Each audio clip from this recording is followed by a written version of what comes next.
বাইরে ঝমঝম করে বৃষ্টি পড়ছে আর রান্না করতে ইচ্ছেই করছে না। ভাবছো দুপুরে আজকে যদি একটা জিনিস দিয়ে কি করে খাওয়া যায়, মানে একটা সবজি আছে ঘরে, কাতলা মাছের পিস আর আছে পটল আলু। ভাবছি এই রান্নাটা করলে কেমন হয়। আশা করি তোমাদের ভালো লাগবে। দেখে নাও কি বানিয়েছি আমি। আজকে কাতলা মাছ আলু পটল দিয়ে ঝোল বানাচ্ছি। লাগছে কুচো পেঁয়াজ, লাগছে এখানে আদা লঙ্কা বাটা, পেঁয়াজ রসুন বাটা, লাগছে টমেটো, পটল আলু, এগুলো দিয়ে আজ রান্নাটা হবে।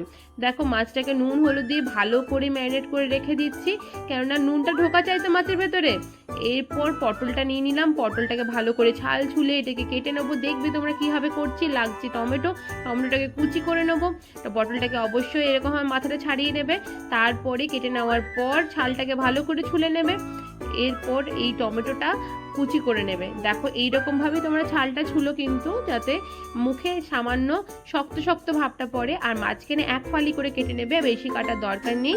এরপর প্রত্যেকটা আমার কাটা হয়ে যাওয়ার পর টমেটোকে কুচিয়ে নেব ভালো করে।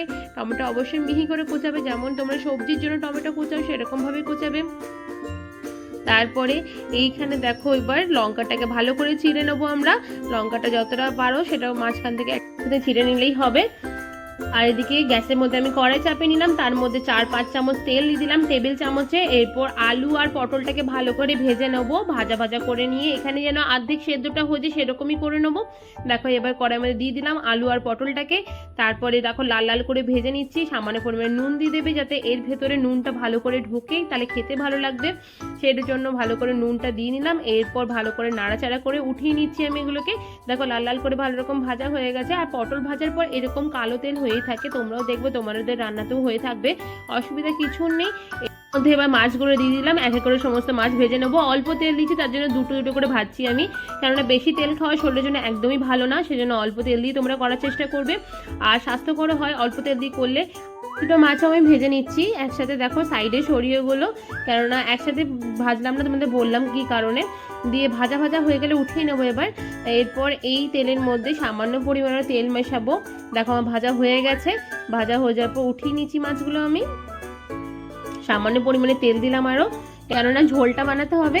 তেল দেওয়ার পর সামান্য পরিমাণে জিরে দিলাম, জিরে ফোড়ন। তোমরা যদি পছন্দ না করো নাও দিতে পারো, বাট দিলে খেতে ভালো লাগবে।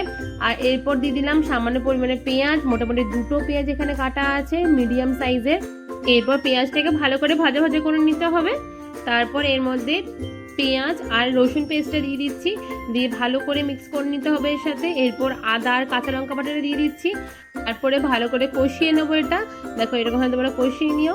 তেলটা মোটামুটি এর মধ্যেই দেখা যাবে, তেলটা এমন কিছু তোমার বেরোতে টাইম লাগবে না। অল্প তেল আছে তাও তেল বেরোবে দেখবে তোমরা। দেখো ধনে গুঁড়ো দিচ্ছি, জিরে গুঁড়ো দিচ্ছি মোটামুটি হাফ চামচ মতন করে। আর দিচ্ছি কাশ্মীরি রেড মির্চ, খালি কালারের জন্য, আর কিছু না। আর এখানে দিচ্ছি হলুদ গুঁড়ো, নুন স্বাদ মতন, চিনি স্বাদ মতন, সব কিছু দিয়ে সামান্য পরিমাণে চিনি দেবে। চিনি কিন্তু খুব বেশি দেবে না, তোমরা যেমন মিষ্টি খেতে পছন্দ করো সেরকম দেবে, যদি না পছন্দ করো কোনো ব্যাপার না। দিয়ে ভালো করে এটা নেড়ে চেড়ে এরকম গ্রেভি একটা তৈরি করবে। তারপরে এর মধ্যে টমেটো আর কাঁচা লঙ্কাটা দিয়ে নেবে, ভালো করে কষিয়ে নেবে। তারপরেও কষানো হয়ে এলে জল দিয়ে দেবে এর মধ্যে সামান্য পরিমাণে।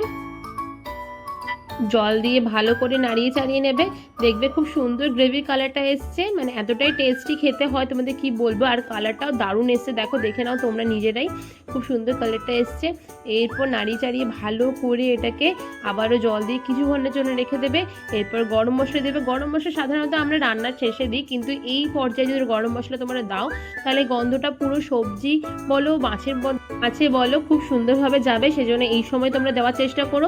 এরপর ভালো করে কষিয়ে নেবে এটা, যতটা সম্ভব কষানো যতটা কষিয়ে নেবে। তারপরে জল দিয়ে দেবে। জল দেওয়ার পর ভালো করে আবারও কষিয়ে নেবে। কষিয়ে মানে কিছুক্ষণ নাড়াচাড়া করে নেবে, তারপরে আবারও জল দিয়ে নেবে। এরপর এটাকে ঢাকা দিয়ে কিছুক্ষণের জন্য রেখে দেবে, কেননা সেদ্ধ হওয়ার জন্য আলু আর পটল ভালো করে সেদ্ধ হয়ে যায়, তো সেই জন্য রেখে দেবে কিছুক্ষণের জন্য। দেখো কালারটা দেখো কি দারুণ এসছে কালারটা। এবার মাছটা দিয়ে ব্যাস রেডি হয়ে গেল তোমাদের পটল আলু দিয়ে মাছের ঝোল। গরম গরম ভাতের সাথে জাস্ট সার্ভ করো, দারুণ লাগবে খেতে এটা। আর রান্নাটা যদি ভালো লেগে থাকে অবশ্যই সাবস্ক্রাইব করে দিও আর লাইক করে দিও, কমেন্ট করতে ভুলো না কিন্তু। খেতে কিন্তু দারুণ হয়েছে এটা, আমি মানে বলছি এর মধ্যে দিয়ে আমার জিভে জল চলে আসে, এত এতটাই টেস্টি হয়েছিল এটা। তো তোমরা ট্রাই করে আমাকে জানিও কমেন্টে, আর কার কার এই জিনিসটা ভালো লেগেছে অবশ্যই কমেন্ট করে জানিও এই রান্নাটা। ব্যাস আজকের জন্য এই পর্যন্ত, টাটা।